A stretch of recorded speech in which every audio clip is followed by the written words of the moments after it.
what's up, everybody? Welcome back to another Mili reaction. For those of you wondering why I'm talking like this and not my usual energetic self, I have to do vocal rest. If you're watching this on the public upload, I've probably been off of this for a few weeks already, but you're getting these like a month later, so there's all that. If you want to know more about why, there's going to be a community post that was probably posted about a month ago for a lot of you, so if you want to read that, go do so. But this is YUBIKIRI-GENMAN, and this is a Mili song I have not even heard of. I don't think I've ever seen this one requested, so that makes me feel like this is probably just something that's in their discography that isn't tied to any game or anything, and it's just a true Mili song. So that is exciting in its own right, and I suppose without further ado, let's go!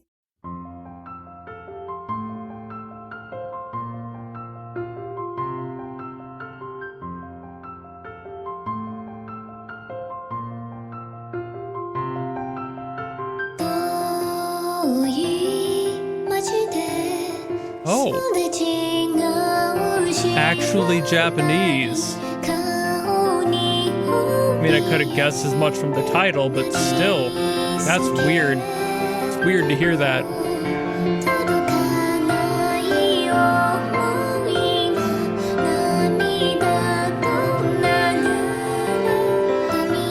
It does have their mixing from this era though, so it's a little scuffed.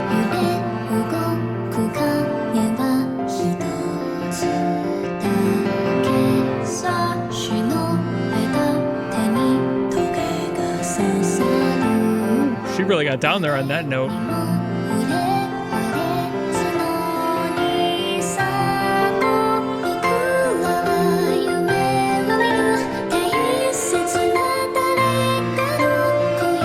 It sounds weirdly hopeful for them. I can't make out a lot of the lyrics though, so maybe it's not. I'll have to check what the story is afterwards.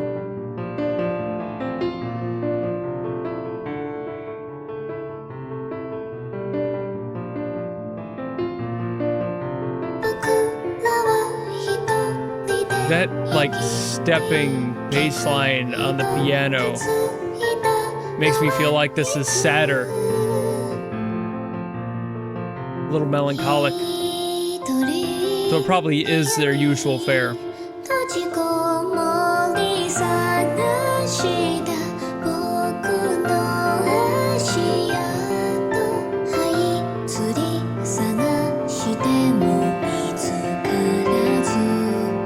I forgot how much I love just hearing Cassie's voice and Yamato's amazing piano work.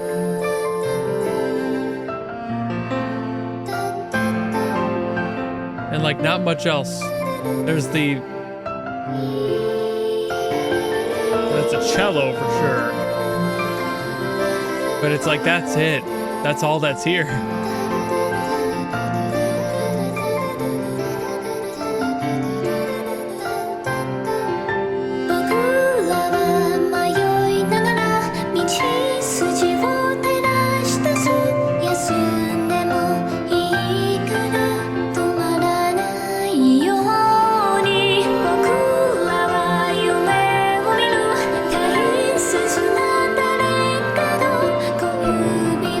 It kind of reminds me of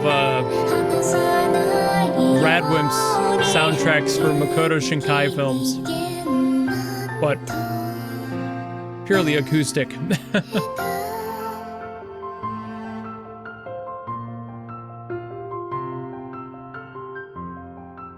Has a similar like uplift with that melancholic backbone to it.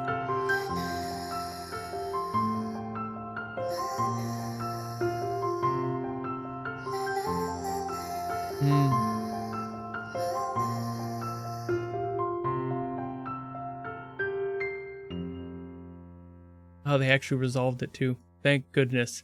I was worried they were going to leave me high and dry with the final note, and I was going to be like, bruh, but I'm glad they resolved it. It feels so much better.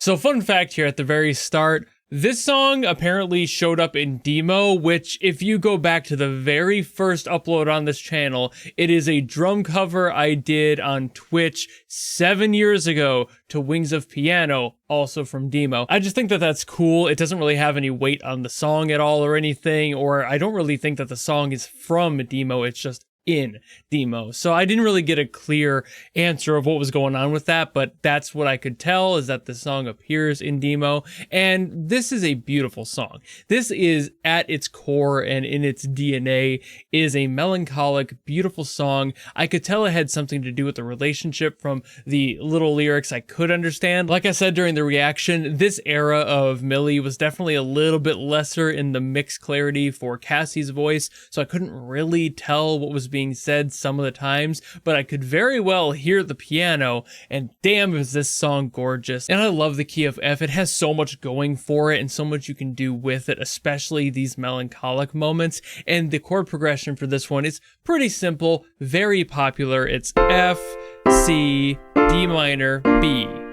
This is kind of a 4-chord progression. It is that popular for those who know what the 4 chords are. I wouldn't say it's the most common variation of it, but it's definitely up there, and it's just a good progression. I mean, you can feel that progression in the song just through those 4 chords, and what makes this song feel so much more unique is, of course, Yamato Kasai's amazing work, just playing around with stuff and having a little bit of variety in there and utilizing like half steps in order to keep things alive. Like there's this one spot that takes the C and brings it up to the D minor, as it always would in this progression, but what it does do differently is it borrows a note from the D flat minor and kind of helps step up into the thing. So we get this like, and it just feels so good. And like having that one little difference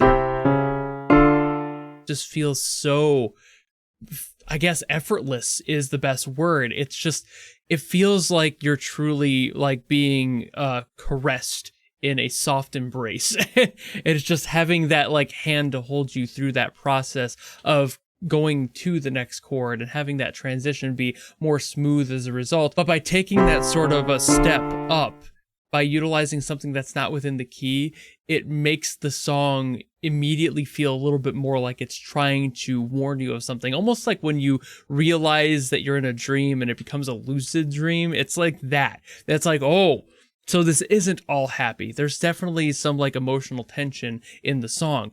Things like that are why Yamato Kasai is an amazing composer and constantly has this stuff in his music all the time. His compositions are so dense with that sort of thing. Same thing with that step down. It's literally just stepping down the key. That's it. That whole step down part where I was like, oh, that's really nice. And it just goes back and it does it again. It's just walking down the white keys, starting from this A up here, all the way down to that C, and then it goes back up to the E before it, you know, wraps back around. And that's something that it's like, okay, why is that so important? Why does that feel so good to hear? It's because it's all on white keys, while the rest of the song is also mostly on the white keys, except for the B flat that has, of course, the B flat in it. So it feels more like it's kind of contradicting the rest of the song by walking down and going back up, because this one is not played. That B flat is completely ignored. It's the only note in this key that isn't played. And we're getting that during a time in the song where there really isn't any other introduction to that B flat, so they're staying away from it and just utilizing things like the C and the D minor, so we don't have that clash going on, and it makes the song feel like just for a fleeting moment there is nothing wrong, because there is no flat or minor chord in there, nothing. It's just pure, I would even argue to say euphoria in this moment in this song. It just feels like everything's going right, like you're walking through a field of flowers and there's nothing wrong in the world at all, but we know there is because of the context of the song. And that's kind of the thing that gets me with this song. It doesn't have what I would refer to as a super sad message or anything. It's just a little bittersweet. And like I said, for the key of F, that's why I love it for bittersweetness, because as you're going up it, that's the only flat, just that one note. So you can just and there's nothing else in the way. It's just that one, and every single inclusion of it sounds absolutely gorgeous. That's why I love, like, that relationship there, just because it feels like you're settling back down into something. You having this, oh god, there's so many options here that just feel so good and aren't utilizing any other negativity in this. Like, it just kind of adds a little bit of attention, but not so much that you get lost in what the beauty of the chord is. And that's why I love it so much, because there is a little bit of that in there, just a little bit. But you can completely avoid it, completely ignore it, or you can utilize it for those moments where you really need to let things be known that perfection doesn't exist. You need to have just a little bit of reality show up once in a while. And that's why I loved that D flat in there too, because as that ascends, it just feels like the entirety of the song for a second gets lost, because that's not in the key. So that's where I was like, whoa, that's really cool to have that in there, because you're adding attention where there is none originally, and it makes you really pull out of that context and feel like something is truly and inevitably wrong. Whereas having that in there, something of the B flat or anything including the B flat note, just feels like it's natural in that key. Having that D flat though, that's not at all. That shouldn't be there, and it really makes you check reality for a split second. Absolutely fucking beautiful. I love Yamato Kasai's work so much. It is so gorgeous every single time, and his ability to freely move around a keyboard and just, God, it's envious. I'm envious of it. I wish I could play anything close like he does. It's absolutely fucking phenomenal how he plays. And also Cassie's lyricism. Cassie's lyricism sometimes is very dark. Most times, I would say, is very dark, but that doesn't make it bad in any way, shape, or form by any means. It makes it more interesting, because she's weaving in these deep, intricate emotional stories that tend to have plot to them a lot of the time. Sometimes whole albums have plot to them, and it's like, whoa, what are you doing here? For this one, it felt a little bit less like she was trying to reach a specific plot line and more meeting a generalized idea of somebody meeting somebody that they loved and them kind of resonating with each other and knowing that they want to be together, but also understanding the very harsh reality that that is not always going to be the case, and having to just sit with that.